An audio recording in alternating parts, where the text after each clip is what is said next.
What's going on? This is Jared from Sacred Boxing. Today I have a special guest, Jake from Hard to Kill Fitness. So Jake and I reconnected about 2 weeks ago. I knew him, but I couldn't remember where I knew him from. So I inboxed him, and then we jumped on the call and we started talking about it. But I did a seminar back in I don't know the year. Yeah, I can't remember the year, but I was in my boxing career, so I was probably at the peak of my career. And his coach Andrew brought me in to do a seminar, and we talked about that, and then talked about, I told him I thought his content was valuable and wanted to connect and collab on some content, and we're here today. So one of the things that we wanted to discuss, and it's kind of obvious, if you look at my height, I am all of 6 foot minus 3 inches, and and Jake is about 6'5", so that disparity in height. And looking at just the approach of a shorter, compact fighter and the strategy they would use on a taller fighter, and that's what we're going to get into. And the 3 things that we're going to cover is that range, it's feinting, and it's angles. So let's get into it. All right, so that height disparity is what we're looking at. And the number one thing I want to look at is the range. I never want to be at the end of the taller fighter's range. So if Jake puts out his jab, I never want to be necessarily right here. I just want to be just outside of his range or inside my range. If he has his jab out, inside my range, his mid-range, and that's where I want to do my work. Some of the things that I think of when I think about getting to that mid-range of him is maybe a feint. A feint is a great way. It's like the beginnings of a punch. It's a very intense pulse of the body. As Jake is in his stance, I want to feint and see how his body reacts. Does he be defensive? Does he get defensive?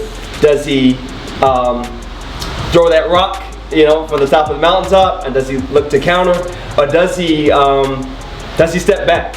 And if he goes defensive, if I feint and he puts his guard up, I know I can step in, maybe behind a jab, frame it out, and start my combination from there. If he decides to counter back, say I throw my jab and he kind of pulls back and he throws his cross, I can slip and I can get on his opposite side, and I can start my combinations from there. We talked about the feint, we talked about the angles, and we talked about the range. Another great thing to consider is when you get into the range, what is the best combination to throw? If I'm in mid-range, say I've slipped his jab, he throws his jab out, and I slipped his jab, I'm in his mid-range, what combination to throw? And I think about it, like chopping down a tree. I start at the body, and I end my combination to the head. Specifically would be a right hand to the body, left hook to the body, right hand to the head, left hook to the head. So that might be a combination, just those 4 punches.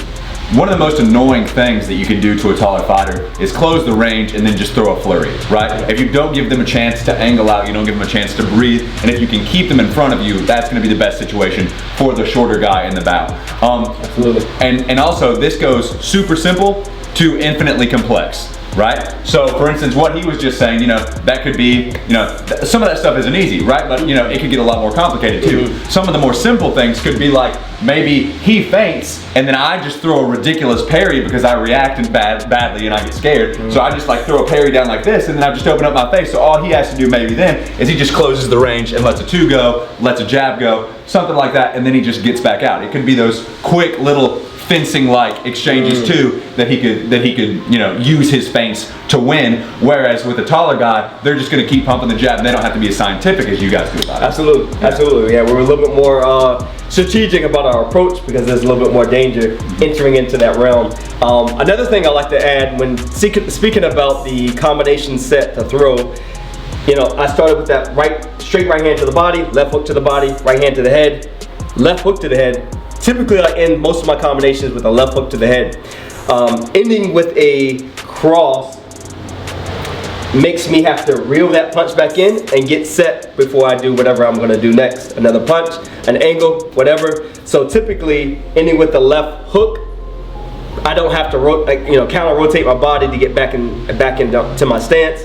I've ended it here. All I have to do is just kind of chamber the arm back into my stance, And you know, that's another strategy as far as thinking about the combination set you want to throw on a taller fighter into the where you are actually back into your stance. Also add to that, just one more thing. Yeah. A big thing I like to talk to my shorter fighters about is picturing the taller fighter, right? So I don't want my guys to get so caught in the weeds that they don't really look at me and see what I'm doing. Like stay on target, basically, right? So if you're working and so load up all your weight on your left foot here for like a shovel hook. If you're way down here and somehow you lose sight of me and I get out over here, that's really bad for you, right? Yeah. Right. So don't put so much weight necessarily into one, and this is a stylistic thing too, but don't put so much weight into one shot that you're going to lose your positional advantage. Ooh, yeah, that's a good one. Yeah. That's a good one. I like it. Do you have anything else, Coach? So that's typically it. We talked about the range, how you just want to kind of be outside the range or in mid-range. If you're in mid-range, be ready to prepare to throw that combination set.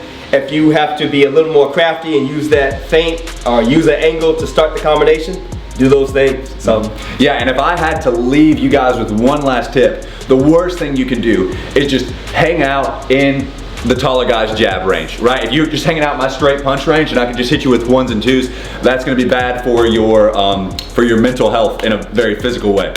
I love it, I love it, I love it. That's dope.